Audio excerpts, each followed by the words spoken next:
दुष्काळात 13वा ही म्हण उपरोधाने बोलली जात असली तरी महाराष्ट्रातील शेतकऱ्यांवर सध्या तीच वेळ आली आहे। कारण अवकाळी पाऊस आणि गारपिटीनं शेतकऱ्यांचं पुन्हा एकदा मोठं नुकसान झालंय। एकीकडे गारपिटीनं तडाखा दिला असताना दुसरीकडे मात्र राजकारणाला सुद्धा ऊत आलाय। बघूया त्याबद्दलचा एक रिपोर्ट।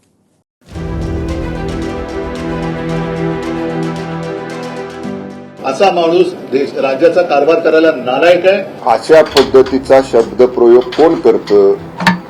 ज्यांचं अवस्था अशी होते, सहनही होत नाही आणि सांगताही येत नाही, अशी अवस्था माननीय उद्धव ठाकरे साहेबांची झालेली आहे। राज्यात आधीच दुष्काळ आणि आता अवकाळी पावसानं रब्बीचं झालेलं नुकसान यामुळे शेतकरी पुरता हतबल झालाय, तर दुसरीकडे मात्र राजकारणाला ऊत आलाय। गेल्या 2-3 दिवसात मराठवाडा, पश्चिम महाराष्ट्र, विदर्भ, उत्तर महाराष्ट्र आणि कोकणात अवकाळी पावसासह गारपिटीनं तडाखा दिला। अवकाळीमुळे रब्बी पिकांसह फळबागांचंही मोठं नुकसान झालंय।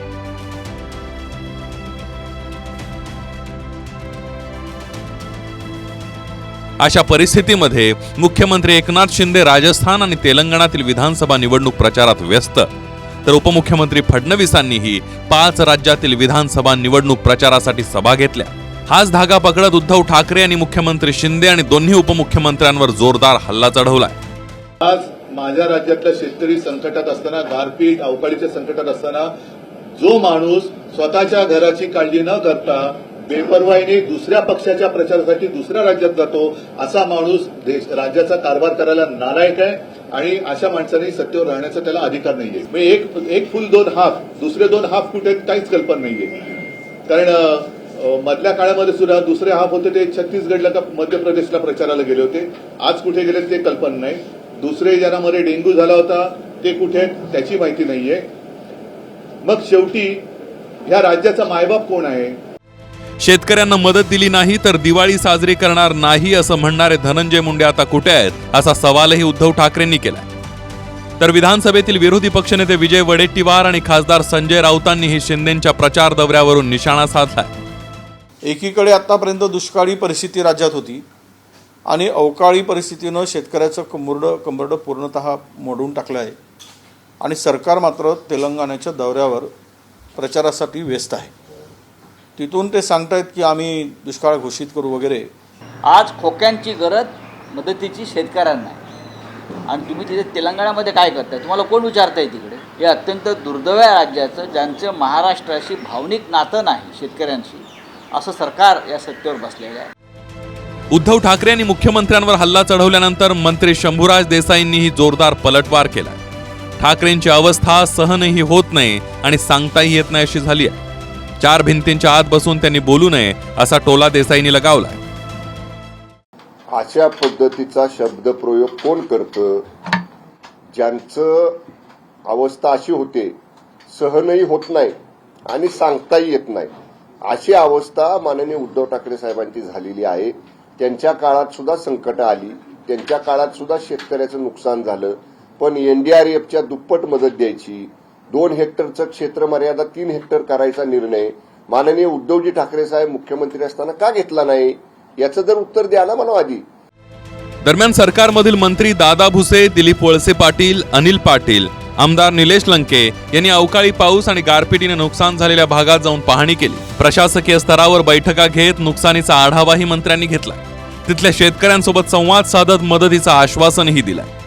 कालच जिल्हाधिकारी, कृषी जिल्हा अधिकारी त्यांच्याशी संवाद साधलेला आहे आणि ताबडतोबीने ज्यांचं शेतकऱ्यांचं नुकसान झालं त्यांचे पंचनामे करण्याचे आदेश देण्यात आलेले आहेत। महाराष्ट्राच्या अनेक भागामध्ये पाऊस आणि अतिवृष्टी झालेली आहे, त्याच्यामुळं खूप मोठ्या प्रमाणामध्ये नुकसान शेतकऱ्यांचं झालेलं आहे।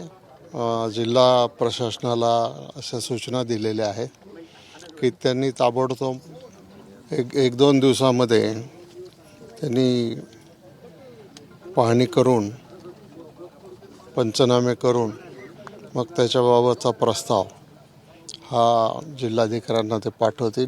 शेतकऱ्यांच्या रास्त अपेक्षा आहेत, शासन त्यांच्या पाठीशी आहे। मुख्यमंत्री आणि उपमुख्यमंत्र्यांसमोर मी चर्चाही करणार आहे। प्रत्येक शेतावर जाऊन पंचनामे करून जो अंतिम अहवाल तयार होईल तो मंत्रिमंडळासमोर ठेवला जाईल। उपमुख्यमंत्री देवेंद्र फडणवीसांनीही तातडीने पंचनामे करण्याचे आदेश दिले। तसंच नुकसान झालेल्या प्रत्येक ठिकाणी मतदान करण्याची ग्वाहीही त्यांनी दिली आहे.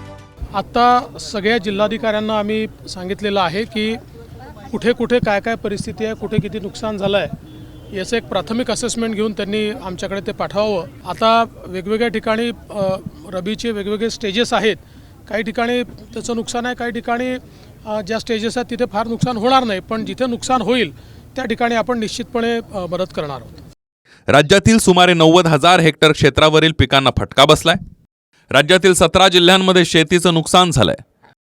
बुलढाणा जिल्ह्यात सर्वाधिक 34,000 हेक्टरवरील शेती पिकांचं नुकसान झालंय. प्रामुख्याने गहू, ज्वारी, भात, कांदा, टोमॅटो यांचं नुकसान झालंय, तर डाळिंब आणि द्राक्ष बागांनाही फटका बसलाय. नाशिक, नगर आणि नंदुरबार जिल्ह्यातील द्राक्ष, कांदा आणि टोमॅटो पिकांना फटका बसलाय. नाशिक जिल्ह्यात 30,000 हेक्टरवरील पिकांचं नुकसान झालंय. विदर्भातील अमरावती, यवतमाळ जिल्ह्यात अवकाळी पावसानं संत्र्यांचं मोठं नुकसान झालंय. नगर जिल्ह्यात सुमारे 15,000 हेक्टरवरील पिकं बाधित झाली आहेत.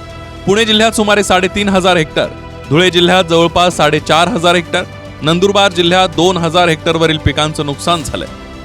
ठाणे, पालघर, जळगाव, सातारा, जालना, संभाजीनगर, बीड, परभणी, हिंगोली या जिल्ह्यातील पिकांनाही अवकाळीचा तडाखा बसलाय.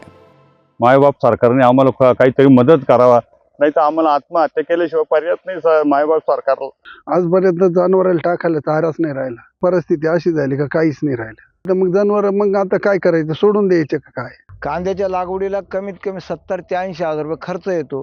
तो कांदा आज शेतामध्ये कुठे काही दिसत सुद्धा नाही. त्या गाराच्या याच्यामुळं ते सर्व फुटून गेले, चुरा होऊन गेला. कोण पुन्हा रब्या उभ्या केल्या, कांद्याच्या लागवडी केल्या, तर कुठलंच आम्हाला काही हे राहिलं नाही. तर कोणाचे घरं पडले, कोणाचं काय झालं, सगळ्या नुकसानीच झाल्या. जिकून तिकून शेतकऱ्याला सगळं पूर्णपणानं अडचणीत आलं शेतकरी.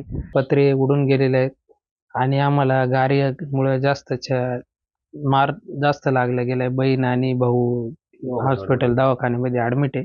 ऐन पावसाळ्यामध्ये पावसानं फिरवलेली पाठ आणि ऐन दुष्काळामध्ये अवकाळी आणि गारपीटच्या तडाख्यानं आता गरीब शेतकऱ्यांच्या पाठीचा कणा मोडून पडलाय. त्यामुळे शेतकरी जगवायचा असेल तर मायबाप सरकार केवळ आश्वासनांची पिकं पेरू नका, त्यांना ठोस मदत करा. Bureau report, TV9 Marathi.